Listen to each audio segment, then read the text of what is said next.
নমস্কার বন্ধুরা, শতাব্দী ব্লগে সবাইকে স্বাগত। আমার আজকের রেসিপি পটল চিংড়ি। পটল চিংড়ি বানানোর জন্য এখানে পটল আর আলুটা আমি ডুমো ডুমো করে কেটে নিয়েছি। আর এদিকে দেখো চিংড়ি মাছটাকে আমি ভালো করে কেটে ধুয়ে নিয়েছি। এরপর এখানে আমি একটা কড়া বসিয়ে দেবো। আর কড়াটা গরম হয়ে গেলে ওর মধ্যে দিয়ে দেবো তেল। তেলটা গরম হয়ে গেলে পটল আর আলুটা আমি দিয়ে দেবো। দিয়ে কিন্তু পটল আলুটা ভালো করে ভাজা করে নিতে হবে। এখানে দেখো পটল আর আলুটা কিন্তু আমি দিয়ে ভালো করে ভাজা করে নিচ্ছি। আর পটল আর আলুটা কিন্তু লাল লাল করে ভাজা করে নেব। এখানে দেখো পটল আর আলুটা কিন্তু ভাজা ভাজা হয়ে এসছে আমার। আর দেখো এরপর আমি পটল আলুটাকে নামিয়ে নিয়ে ওই তেলের মধ্যে দিয়ে দেব লবণ হলুদ মেখে রাখা চিংড়ি মাছ। তো চিংড়ি মাছটাকে আমি একটু ভেজে নেব। খুব বেশি ভাজার প্রয়োজন নেই, হালকা করে ভেজে নিলেই হবে। এখানে চিংড়ি মাছটা আমি ভেজে নিয়েছি, নিয়ে এখন চিংড়ি মাছটাকে তুলে নেব। চিংড়ি মাছটা ভাজার সময় আমার কিন্তু কড়াটা একটু হালকা হালকা পুড়ে গেছিলো, তার জন্য আমি কড়াটাকে ধুয়ে নেব। নিয়ে আবার ওর মধ্যে কড়াটা গরম করে তার মধ্যে আমি তেল দিয়ে দিয়েছি। দেওয়ার পর দেখো এখানে আমি ফোড়ন হিসেবে দিচ্ছি শুকনো লঙ্কা, তেজপাতা, গোটা গরম মশলা, একটা দারচিনি আর গোটা জিরে ফোড়ন হিসেবে দিয়ে দিলাম। ফোড়ন থেকে সুন্দর গন্ধ বেরোতে থাকলে ওর মধ্যে দিয়ে দেবো পেঁয়াজ কুচি, কাঁচা লঙ্কা কুচি। পেঁয়াজ আর কাঁচা লঙ্কা কুচিটা দেওয়ার পর কিন্তু লাল লাল করে ভাজা ভাজা করে দিতে হবে। আর পেঁয়াজ আর কাঁচা লঙ্কাটা লাল লাল হয়ে আসলে ওর মধ্যে আমি দিয়ে দেবো গ্রেট করে রাখা আদা আর রসুন।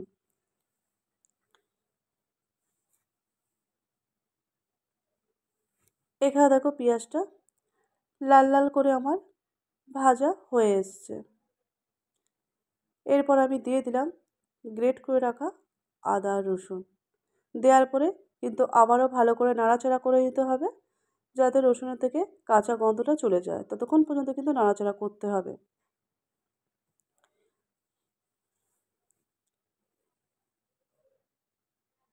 এরপর এখানে আমি দিয়ে দেব ভেজে রাখা পটল আর আলুটা। পেঁয়াজটা লাল লাল করে ভাজা হয়ে গেলে আর রসুনটা ভালো করে কষানো হয়ে গেলে এরপর কিন্তু আমি দিয়ে দেবো পটল আর আলু ভেজে রাখা পটল আলুটা দেখো এখানে আমি এখন দিয়ে দিচ্ছি। দিয়ে কিন্তু ভালো করে নাড়াচাড়া করতে হবে। দেখো এখানে পটল আর আলুটা আমি কিন্তু দিয়ে দিয়েছি। দিয়ে ভালো করে কিন্তু এখানে নাড়াচাড়া করে নিচ্ছে। এরপর আমি এখানে দিয়ে দেব পরিমাণ মতো হলুদের গুঁড়ো। এখানে দেখো আমি পরিমাণ মতো হলুদের গুঁড়োটা দিয়ে দিলাম। হলুদের গুঁড়োটা দেওয়ার পর কিন্তু আবারও ভালো করে নাড়াচাড়া করে দিতে হবে। এরপর এখানে আমি দিয়ে দেব স্বাদ মতো লবণ।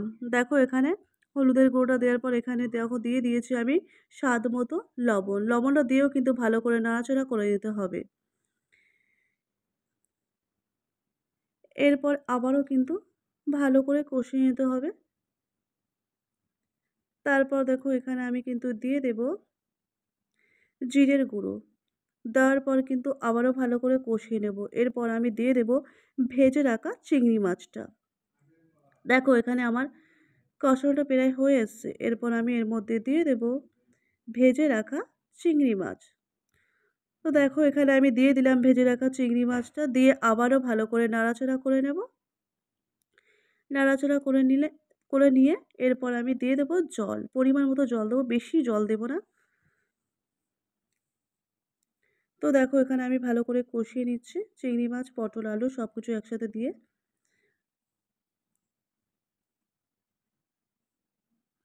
তো দেখো এখানে কিন্তু আমার কষানো একদম কমপ্লিট হয়ে এসছে। এরপর দেখো আমি এখানে দিয়ে দিচ্ছি পরিমাণ মতো জল। তো খুব বেশি জল আমার লাগবে না।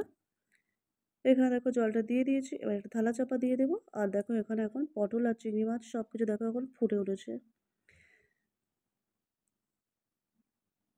আর দেখো এর মধ্যে আমি এখন দিয়ে দিলাম গরম মশলা গুঁড়ো।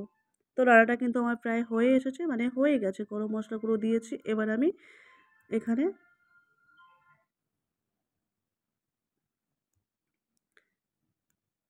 তো দেখো এখানে কিন্তু আমার হয়ে গেছে। আর ঝোলটাকে আমি আরও একটু টানিয়ে দেব।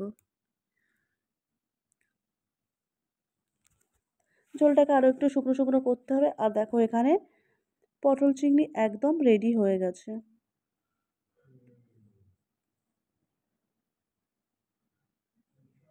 দেখো কত সুন্দর একটা কালার এসছে।